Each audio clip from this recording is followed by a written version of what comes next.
কোকৰাঝাৰ আমাৰ যিমানখিনি সাংবাদিক বন্ধুসকল আছে আটাইবিলাক টিভি আৰু প্ৰিণ্টিং আমাৰ সংবাদকৰ্মীসকলক মই নিখিল বড়ো ছাত্ৰ সন্থাৰ তৰফৰ পৰা ধন্যবাদ জ্ঞাপন কৰিছোঁ। আজি আমি বিশেষ এটা উদ্দেশ্য লৈ এই প্ৰেছ মিট আমি আয়োজন কৰিছোঁ। আপোনালোকে সকলোৱে দেখা পাইছে যে যোৱা কাইলৈ কোকৰাঝাৰ টাউনত মাজমজিয়াত বিটিআৰৰ আৰবান ডিপাৰ্টমেণ্ট CHD অফিচৰ পৰা কিছুমান সাইনবোৰ্ড কিছুমান হোৰ্ডিংছ ৰোড ডাইৰেকশ্যন তেওঁলোকে তাত আঁৰি দিয়া হৈছিল আৰু গ্ৰীণ কালাৰ ব্লু কালাৰৰ এই সাইনবোৰ্ডত হোৱাইট আখৰেৰে ইংৰাজী ভাষাত কিছুমান ৰোড ডাইৰেকশ্যন তেওঁলোকে ইয়াত আঁৰি দিছিল আৰু সেই কথাটো লৈ পেলাই আমি CHD অফিচৰ লগত যোগাযোগ কৰা হৈছিল আমাৰ কোকৰাঝাৰ জিলা কমিটি এফচুৰ তৰফৰ পৰা আৰু আমাৰ আঞ্চলিক কমিটিয়ে যোগাযোগ কৰা হৈছিল। যিহেতু আমি এসপ্তাহ আগতে বিটিআৰৰ প্ৰিন্সিপাল ছেক্ৰেটাৰী ডাঙৰীয়া আৰু আন বিভাগৰ সচিবসকলৰ লগত আমি এটা দ্বিপাক্ষিক আলোচনাত আমি বহিছিলোঁ আৰু ইয়াত 2 নম্বৰ যি মেমৰেণ্ডাম আছিল তাত স্পষ্টভাৱে উল্লেখ কৰা আছিল যে বিটিআৰত আৰু অসমত মাতৃভাষা লগতে আমাৰ ৰাজ্যিক ভাষা ইয়াত অসমীয়া ভাষাৰ কথাই হওক বড়ো ভাষাৰ কথা হওক সমান্তৰালভাৱে ইংৰাজী ভাষাৰ লগত প্ৰয়োগ হ'ব লাগে আৰু এই কথাটো আমি স্পষ্ট আকাৰে আমি কৈছিলোঁ। তো আজি আমি দেখিবলৈ পালোঁ যে আলোচনা হোৱাৰ পিছতো ইয়াত এটা মাইনুটছ ওলোৱা পিছতো যিমানখিনি 40টা ডিপাৰ্টমেণ্ট ট্ৰেন্সফাৰ ছাবজেক্ট আছে তাত অসমৰ ৰাজ্যিক ভাষা আৰু সহযোগী ৰাজ্যিক ভাষা বড়ো ভাষা অসমীয়া ভাষা তাত প্ৰয়োগ হ'ব লাগে আৰু DC SP আৰু আন VCDC পৰ্যায়লৈকে তাত লিখিব লাগে এই কথাটো আমি দাবী জনাইছিলোঁ আৰু সেই হিচাপে বিভাগীয় কৰ্তৃপক্ষই এইখিনি কাম কৰিব লাগিছিল তেওঁলোকে নকৰাৰ বাবে আৰু খুব আকৰ্ষক হোৱাৰ বাবে যোৱাকালি আমি ইচ্ছা নোহোৱা স্বত্তেও আমি বাধ্যত পৰিণত হ'ল যে আমাৰ যি ৰিচেণ্টমেণ্ট আমাৰ স্বতঃস্ফূৰ্ত ৰাইজৰ বা আমাৰ কৰ্মীসকলৰ যি ৰিচেণ্টমেণ্ট বিভিন্ন অঞ্চলৰ পৰা আহি পেলাই ইংৰাজী ভাষাত যোনটো লিখিছিল সেইটো আমি মুচিব লগা বাধ্য হ'ল। আচলতে এইটো ইংৰাজী ভাষা বা আন ভাষাৰ বিৰুদ্ধে নহয় আৰু এইটো আমাৰ এটাই দাবী আছিল যে অসমীয়া ভাষা ইংৰাজী ভাষা সমান্তৰালভাৱে বিটিআৰ আৰু অসমত বড়োলেণ্ডত আৰু অসমত বড়ো ভাষা সহযোগী ৰাজ্যিক ভাষা হিচাপে প্ৰয়োগ কৰিব লাগে। 2003 চনত BTC চুক্তিত বড়ো ভাষা 8th শিডিউলত অন্তৰ্ভুক্ত হৈছে ৰাষ্ট্ৰীয় স্বীকৃতিপ্ৰাপ্ত ভাষা হিচাপে তাক মান্যতা দিছে।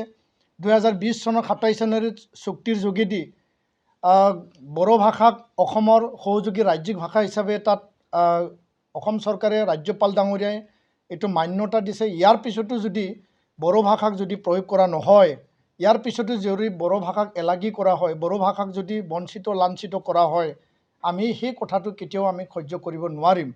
তো ইয়াৰ কাৰণে মই বড়ো ভাষাক যিমান ভাল পাওঁ অসমীয়া ভাষাক সমানে ভাল পাওঁ। মই অসমীয়া ভাষাক যিমান ভাল পাওঁ মই বড়ো ভাষাক ইমানে ভাল পাওঁ। শংকৰদেৱৰ পৰা লৈ ভূপেন হাজৰিকাৰ পৰা লৈ পেলাই বডফা উপেন্দ্ৰনাথ ব্ৰহ্মক যিমান ভাল পাওঁ আমি সকলো জাতি জনগোষ্ঠী সকলো ক্ষুদ্ৰ ক্ষুদ্ৰ জনগোষ্ঠীৰ ভাষাক আমি সমান মৰ্যাদা দিওঁ সন্মান কৰোঁ। বিটিআৰত বসবাস কৰা অসমত বসবাস কৰা সকলো ভাষাক আমি সন্মান কৰোঁ আমি মৰ্যাদা কৰোঁ। ইয়াত এই যে CHDৰ যি ডিপাৰ্টমেণ্ট তেওঁলোকে যি নেগলেক্ট কৰিছে এইটো আমি ধিক্কাৰ দিছোঁ আমি প্ৰতিবাদ জনাইছোঁ আৰু এই প্ৰতিবাদৰে এটা স্বতঃস্ফূৰ্ত এটা কাৰ্যসূচী আছিল।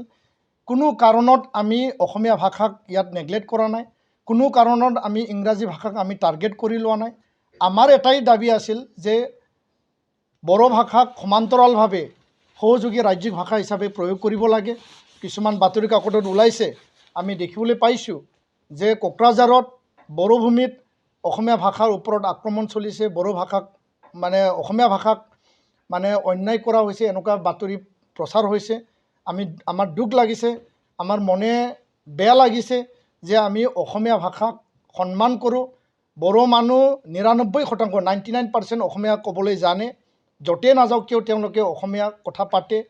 30% বড়ো লোক য'ত বড়ো মাধ্যমৰ বিদ্যালয় নাই তাত বড়ো মানুহে অসমীয়া ভাষাত অসমীয়া মাধ্যমত কিতাপ পঢ়ি আছে আৰু অফিচ কোৰ্ট কাছাৰীত অসমীয়া ভাষাক সদায় সন্মান জনাই পেলাই তাক শ্ৰদ্ধা কৰি আহিছে।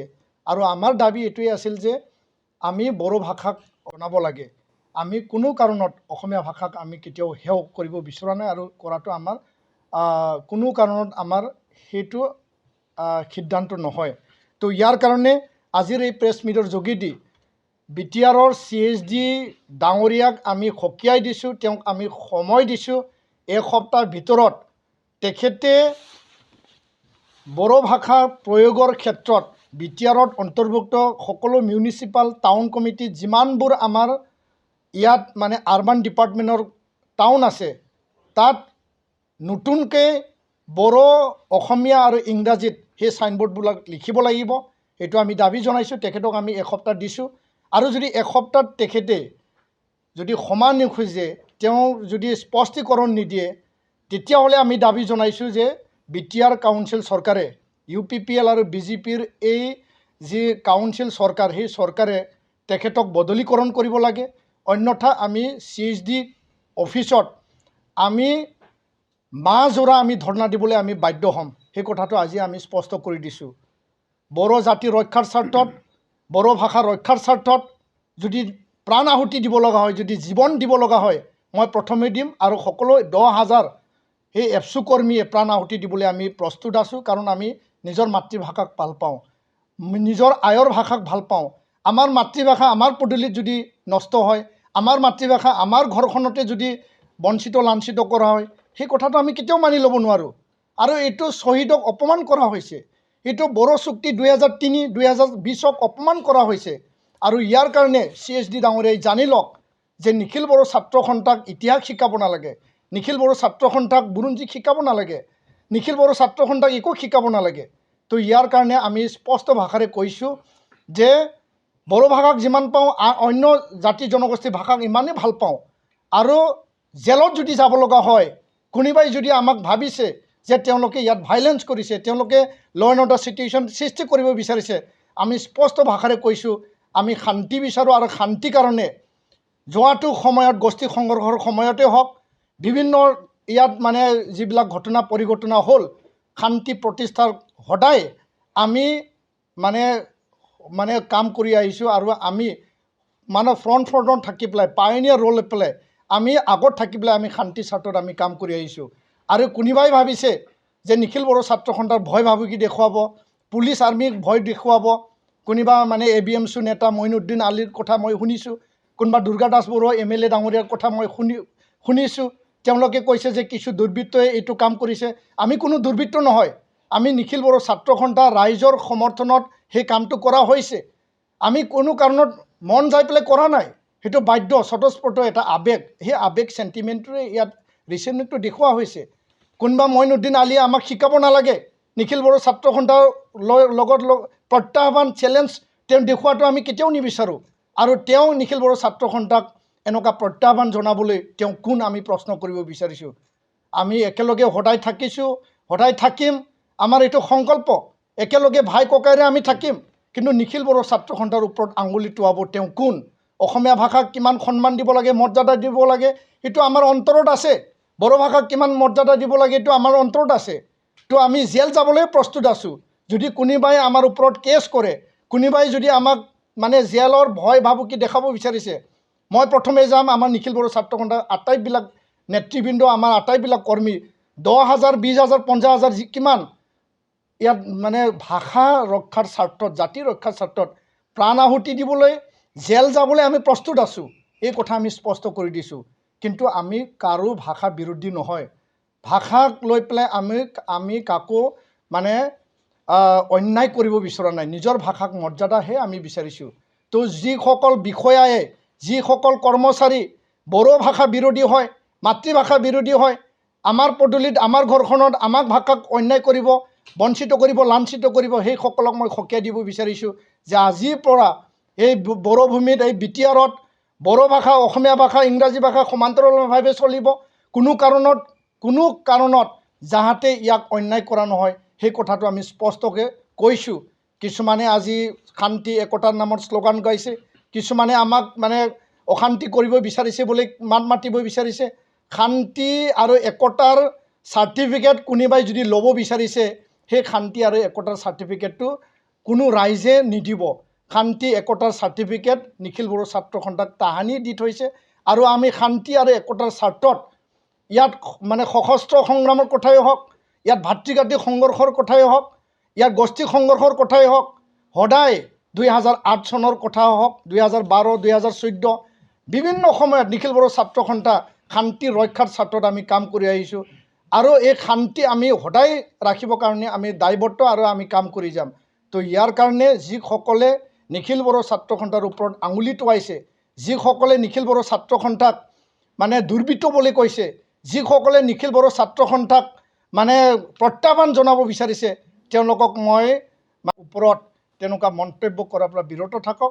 অন্যথা আমি এই যে আপোনালোকৰ যি চেলেঞ্জ, সেই চেলেঞ্জটোৰ উত্তৰ আমি দিবলৈ বাধ্য হ'ম। আমি সদায় শান্তি বিচাৰোঁ, একতা বিচাৰোঁ, সকলো জাতি জনগোষ্ঠীৰ সমমৰ্যাদা হওক, সকলো জাতি জনগোষ্ঠীৰ ভাষা ভাষী সমমৰ্যাদা হওক। এই কথাকে আমি এই প্ৰেছ মিটৰ যোগেদি আমি কৈছোঁ যে CSD ডাঙৰীয়াই স্পষ্টীকৰণ দিব লাগে, তেওঁ ক্ষমা খুজিব লাগে। আৰু লগতে যদি এইটো নহয়, আমি কাউন্সিল চৰকাৰক, বড়োলেণ্ড চৰকাৰক আমি দাবী জনাইছোঁ, অসম চৰকাৰক আমি দাবী জনাইছোঁ যে CSD অতি সোনকালে বদলি কৰিব লাগে। আৰু তাত ভাষা বিৰোধী মানুহ তাত বহাই পেলাই সেইবিলাক কাম যাতে নকৰে, ইয়াৰ কাৰণে আমি সকীয়াই দিছোঁ। কথাটোৱে এতিয়া আজি ৰাষ্ট্ৰীয় শিক্ষা নীতি 2020 আহিছে, তাত ক্লাছ 5লৈকে মাতৃভাষা লোকেল লেংগুৱেজক প্ৰাধান্য দিছে।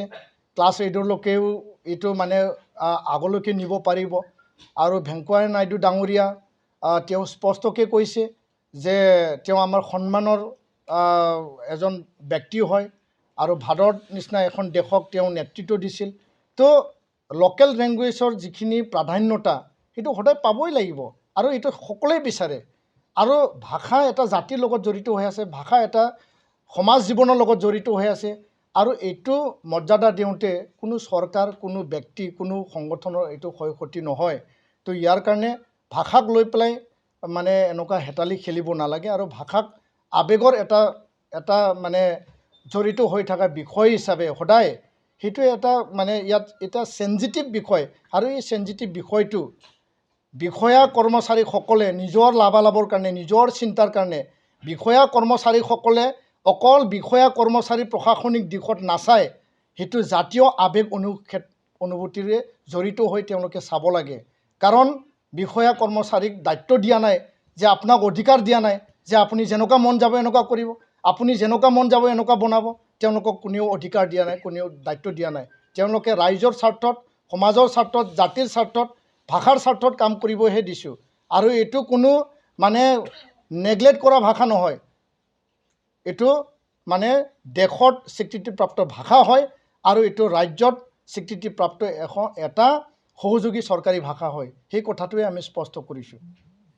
কথাটো স্পষ্ট যে কোনে কাৰ ভাষা কিমান ভাল পায়, সেই কথাটো কথাৰে নহয়, কৰ্মৰে বুজায়। আৰু যেতিয়া সকলোৰে সমমৰ্যাদা, সকলোৰে সম অধিকাৰৰ কথা আলোচনা হয়, তেতিয়া মুখত কিছুমানে কয় কিন্তু কামত কিছুমানে নকৰে। আৰু আজি বড়ো হৈ পেলাই যদি বড়ো ভাষা বিৰোধী যদি কাম কৰে, বড়ো জাতিৰ ৰক্ষাৰ বিৰোধী যদি কাম কৰে, বড়ো ভাষা ৰক্ষাৰ বিৰোধী যদি কাম কৰে, সেইটোতো আমি কেতিয়াও গণ্য নকৰোঁ। আৰু অসমত বুদ্ধিজীৱীয়ে হওক, যিয়ে হওক, যোনে ভাষাক ভাল পায়, যোনে একতাৰ কথা কয়, যোনে শান্তিৰ কথা কয়, তেওঁলোকে যদি অন্তৰে অন্তৰে যদি ভাষা বিৰোধী, জাতি বিৰোধী আৰু ষড়যন্ত্ৰমূলক যদি কাম কৰে, সেইটো আমি কেতিয়াও গণ্য নকৰোঁ। আৰু তেনেকুৱা মানুহ আছে, আগতেও আছিল, এতিয়াও আছে, পিছতো থাকিব। কিন্তু সেই মানুহবিলাকে সলনি হ'বলৈ সময় হ'ল। সেই মানুহবিলাকৰ চিন্তা, সেই মানুহবিলাকৰ ভাৱধাৰা, সেই মানুহবিলাকৰ মনোভাৱ সলনি হ'বলৈ চিন্তা সলনি হ'বলৈ এতিয়া সময় হ'ল কিন্তু কিছুমানৰ এতিয়াও আছে যে আমি খালি মৰ্যাদা দিম আমি খালি তেওঁলোকক স্বীকৃতি দিম কিন্তু বাস্তৱত আমি একো নকৰিম আৰু পদে পদে বড়ো ভাষা মানে অফিচ কোৰ্ট কাছাৰীত বঞ্চিত লাঞ্ছিত হৈছে বড়ো ভাষা সমমৰ্যাদাৰ কাৰণে আমি কৈ আহিছোঁ বড়ো ভাষা সমমৰ্যাদা পালে অন্য ভাষা মৰি নাযায় বড়ো ভাষা সমমৰ্যাদা পালে আন ভাষাক ঘৃণা কৰা নহয় সমমৰ্যাদাৰে কথাহে কৈছোঁ আমি আগত যাব বিচৰা নাই আমিতো পিছতে থাকিম আমি সমমৰ্যাদা একে সমান থাকিম সেই কথাহে কৈছোঁ আমি কেতিয়াও আগত যাব বিচৰা নাই আৰু অসমখন বিশাল এটা ৰাজ্য বিশাল এটা জিলা আছে ইয়াত তো সকলো ঠাইত বড়ো ভাষা প্ৰয়োগ কৰাত কি আপত্তি থাকিব পাৰে য'ত বড়ো মানুহ আছে তাত বড়ো ভাষা প্ৰয়োগৰ সুবিধাটো দিয়ক আৰু এই কথা চুক্তিত লিপিবদ্ধ আছে সেই নটিফিকেশ্যন জাৰি কৰিছে আৰু যদি চুক্তিক নৎসাত কৰা হয় আৰু যদি শ্বহীদৰ যিসকলে ইয়াৰ কাৰণে ভাষা আন্দোলন কৰিছিল যিসকলে ইয়াৰ কাৰণে শ্বহীদ হ'ল বড়ো আন্দোলন কৰিলে এফচুৱে কৰিলে BLT কৰিলে NDB কৰিলে সেই শ্বহীদসকলক যদি নৎসাত কৰা হয় মনত আঘাত লাগে আৰু এই আঘাতে কেতিয়াবা এটা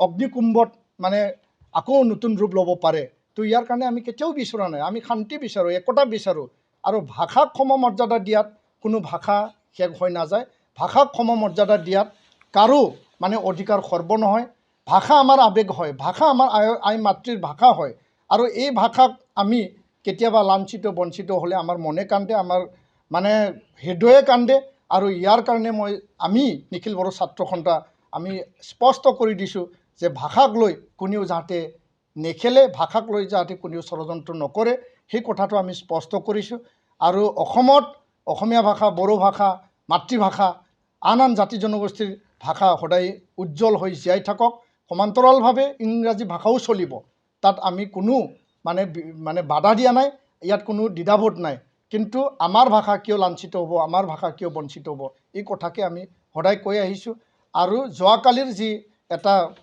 আৱেগ সেই আৱেগৰে স্বতঃস্ফূৰ্ত আৰু ইয়াত কোনো কাৰণত অসমীয়া ভাষাক মোচাৰ আমাৰ উদ্দেশ্য নাই অসমীয়া ভাষাৰ ওপৰত কলা ৰং খানাৰ আমাৰ উদ্দেশ্য নাই উদ্দেশ্য কেতিয়াও নাছিল এতিয়াও নাই পিছতো নাথাকিব কিবা কাৰণত ভুলক্ৰমে আমাৰ মূল উদ্দেশ্য আছিল নতুনকৈ আঁৰি দিয়া যিবিলাক আৰবান ডিপাৰ্টমেণ্টৰ ছাইনবোৰ্ড পুৰণা যিবিলাক ছাইনবোৰ্ড সেইসকলক আমি যিবিলাক টাউন কমিটি কমাৰ্চিয়েল শ্বপ যিবিলাক ব্যৱসায়িক সন্থা তেওঁলোকক আমি আহ্বান জনাইছোঁ আমি হাম্বলি ৰিকুৱেষ্ট কৰিছোঁ আমি খুব বিনম্ৰতাৰে ৰিকুৱেষ্ট কৰিছোঁ যে আপোনালোকে এইটো সলনি কৰক কিন্তু আমি জবৰদস্তি কৰিব বিচৰা নাই এইটো চৰকাৰৰ দায়বদ্ধতা কিন্তু সেইটো কৰিবলৈ যাওঁতে ভুলক্ৰমে অসমীয়া এই আখৰৰ ওপৰত লাগি যাব পাৰে কিন্তু অসমীয়া ভাষাৰ ওপৰত আমাৰ কোনো টাৰ্গেট নাই এক বিন্দু সন্দেহ নাই আমি সদায় বড়ো অসমীয়া সমমৰ্যাদা একে সমানে বিটিআৰত জীয়াই থকাটো বিচাৰোঁ আৰু ইয়াৰ কাৰণে নিখিল বড়ো ছাত্ৰ সন্থাই বড়ো অসমীয়া ভাষা মাতৃভাষা প্ৰয়োগৰ ক্ষেত্ৰত আন মাতৃভাষা প্ৰয়োগৰ ক্ষেত্ৰত অসমীয়া বড়ো প্ৰয়োগৰ ক্ষেত্ৰত আমি কাম কৰি যাম আৰু ইয়াৰ ৰক্ষণাবেক্ষণ আমি দিম তাত যদি কোনোবাই বাধা দিয়ে নিখিল বড়ো ছাত্ৰ সন্থা তাত যাই পেলাই আমি মুখামুখি হ'বলৈ আমি সদায় প্ৰস্তুত আছোঁ এই কথা আমি স্পষ্ট কৰিছোঁ ধন্যবাদ